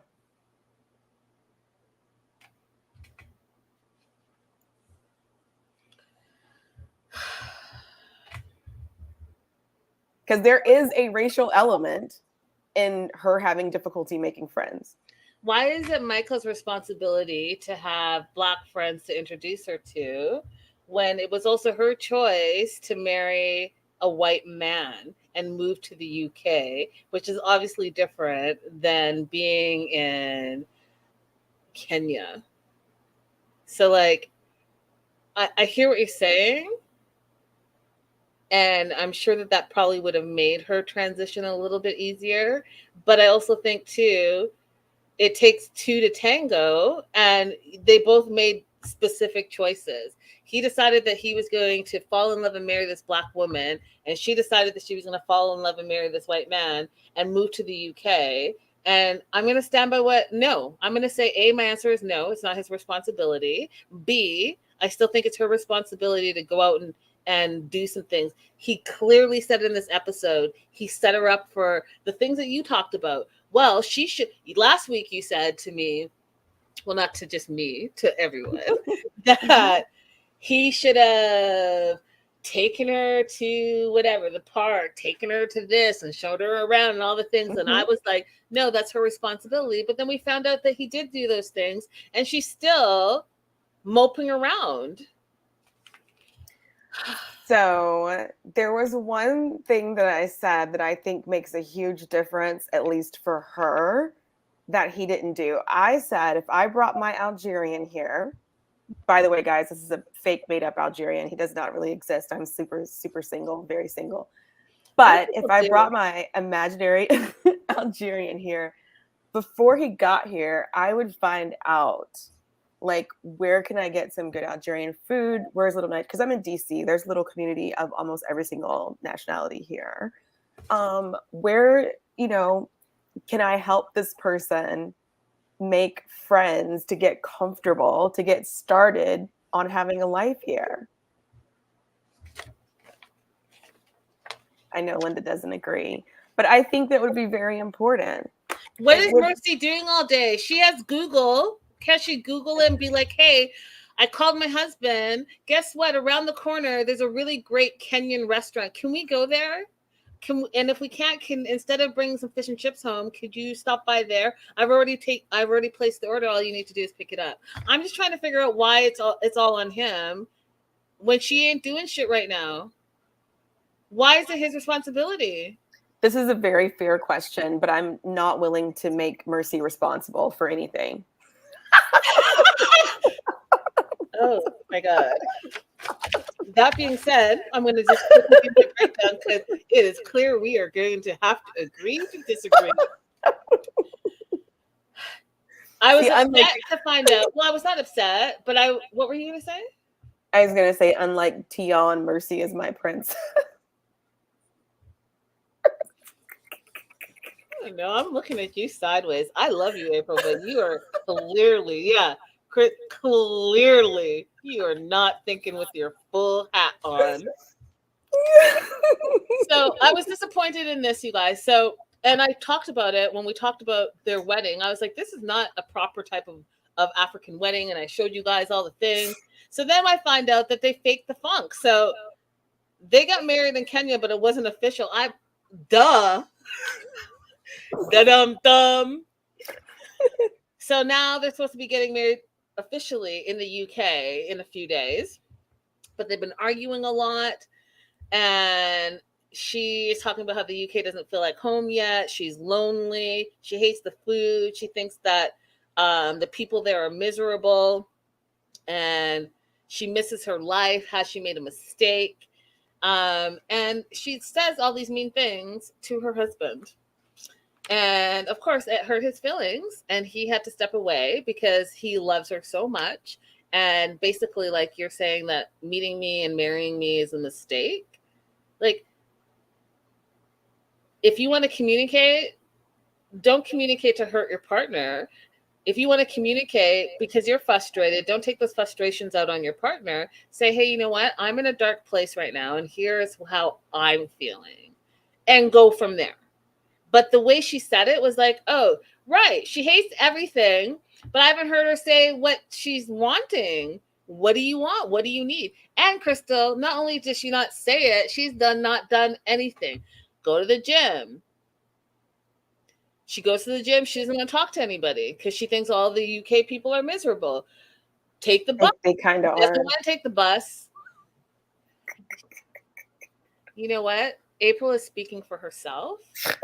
You know what, you guys? How she claims, Canadian. She claims Euro sometimes. The Brits are not going to accept her now that she's settled. I would never try to be accepted by the British. You know why? Because I'm actually from Georgia, and I learned that I actually have a lot of hatred for British people. It's so weird how that gets ingrained in you as a kid, right? Isn't that really weird? But yeah, the first time somebody said something negative to me and I learned that they were from the UK, I just like blurted out all of these like random things that I learned as a kid about how you hate the UK because they sent all the poor people to Georgia and debtors. American education is really weird.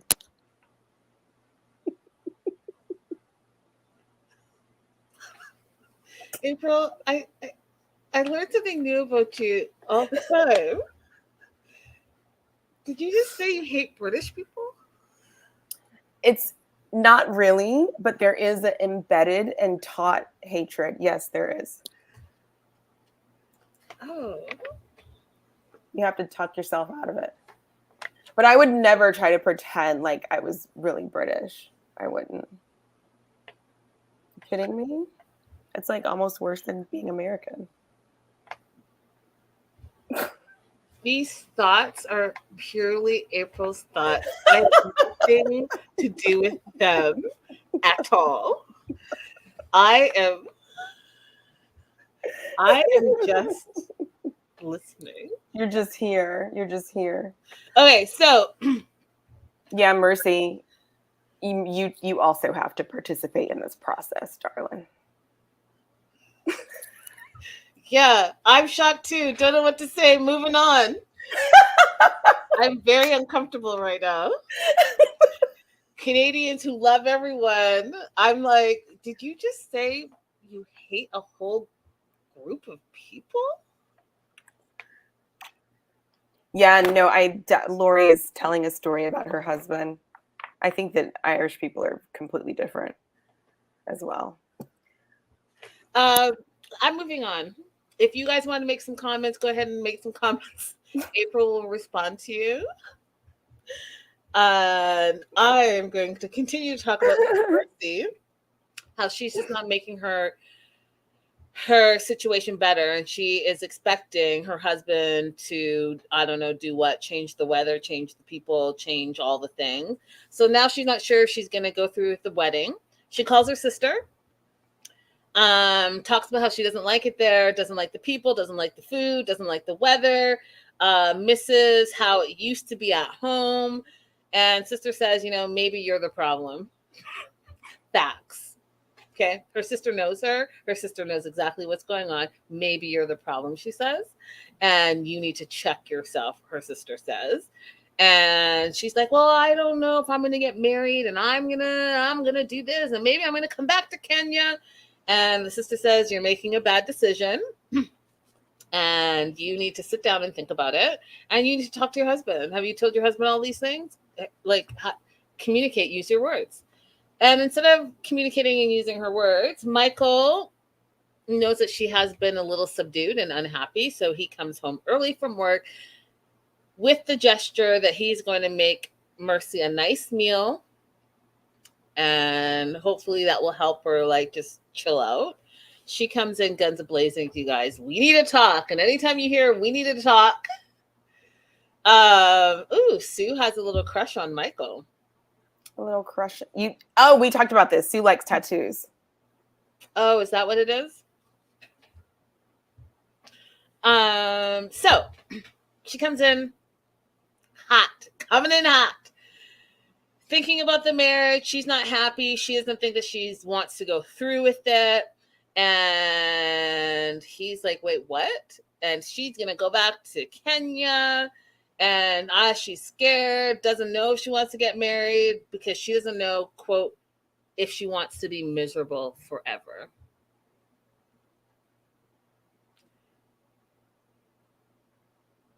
How would you respond to that? That was very hard. I understand that was very hard for Michael to hear, but if you want to communicate assuming the best out of your partner, then your response to that is, I'm very sorry that you're unhappy. Is there something that I can do to help you with that? Is there anything else we can do to work on it? Or have you already made a decision? Instead, he starts yelling. No, she started yelling first. April. You need to go watch this. Just because she's your boo, you are rose-colored glasses, friend. She started yelling at him at first, and then he matched her behavior. And when she said that, quote, she doesn't know how to make friends, that's on you, boo-boo. You're 28 years old. That's on you. Okay? He talked about how he showed her all the trains, planes, automobiles, and she then says, I'm done. She says, F you, fully. Yeah, they don't talk nicely to each other. Listen, you know what, April? I'm going to need you to go and rewatch that scene because there's nowhere in here where Michael has done her wrong. Not wrong. I'm not going to say that he's done wrong, but he does. Her not being happy is immediately converted into, so you don't want to be with me. You're not happy with me. She said it. She's April. She said that she's lonely. No, she didn't. Here are my notes. She misses her life.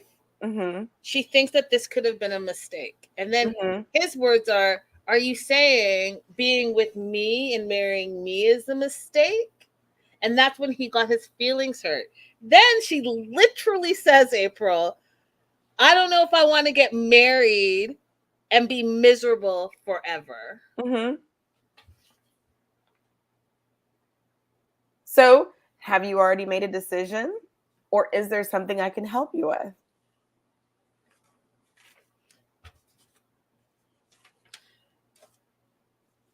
Right? No? So Michael has to take the high road and be the communicator while she can run amok and just talk crazy and say hurtful things to him. After he paid all that money for her dowry, brought her over, did all the things, tried to respect her culture, then came back to the UK, showed her the planes, trains, and automobiles, tried to make her a lovely meal because he sees that she's not happy, yet she's just going to mope around because she misses how her life used to be and her friends and how she could swipe, and just have fun. When she could probably take herself outside, go for a walk, go to the gym, talk to some people, take a bus ride, go on an adventure, and use her words and be like, instead of saying,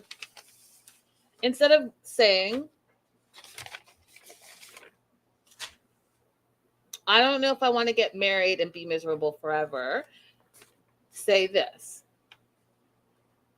I'm scared. I don't know if I am making the right decisions here. I'm scared because I'm not assimilating as quick as I thought.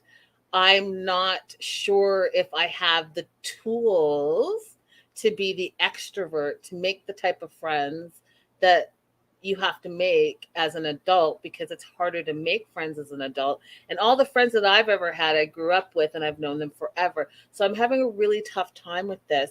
And so because I'm having a tough time, I'm also starting to doubt myself, because I know that if we get married, we're married forever. And I don't want to be this miserable version of myself where I just sit at the house and complain and make you miserable too, because I am projecting my misery not only on myself, but on our relationship. If she talked like that and used her words, it would be totally different, April. But that was excellent, Linda. I am a good communicator. That was really good. And despite what my mom says, where she says I'm too long-winded.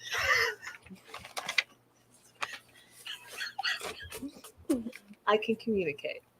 So if she was using her words like that, then I would say, April, I agree with you. He could be like, okay, thank you for sharing. I'm sorry you're feeling this way. What can I do to help you through this? And what can we do as a couple to move forward in our plans to get married so that we're both happy and live happily ever after? Mm-hmm. Yes, Sue. I don't appreciate it either. Tell April that. No, I don't like that either. They don't talk nice to each other. But this is how she talked to him when they had that argument over the phone, remember? Yeah, I don't appreciate it. And I was like, you know what? If he's okay with it and that's just how they talk to each other, then I don't know what I was supposed to say about it. Because that seemed like that's their standard. They argue and say "fuck you" to each other. Like, yeah, it's unnecessary. It's unnecessary. I wouldn't be able to sustain a relationship like that. Not I. But here in this situation, like, we know she's not using him for. Have we ever had such a clear-cut situation before where somebody is not trying to use the other person for residency? Like, we know that if they stay together, we know that it's because she really likes him, that they really like each other, because she is not trying to stay there. 100%. 100%. Guys, that is our show. We appreciate you guys. Don't forget to like and subscribe over here at the Melanated Way. Hit that like button. Tell a friend. Head over to April's page, Holloway Legal PLLC. She's all about the travel, and immigration stuff. You'll love it there too.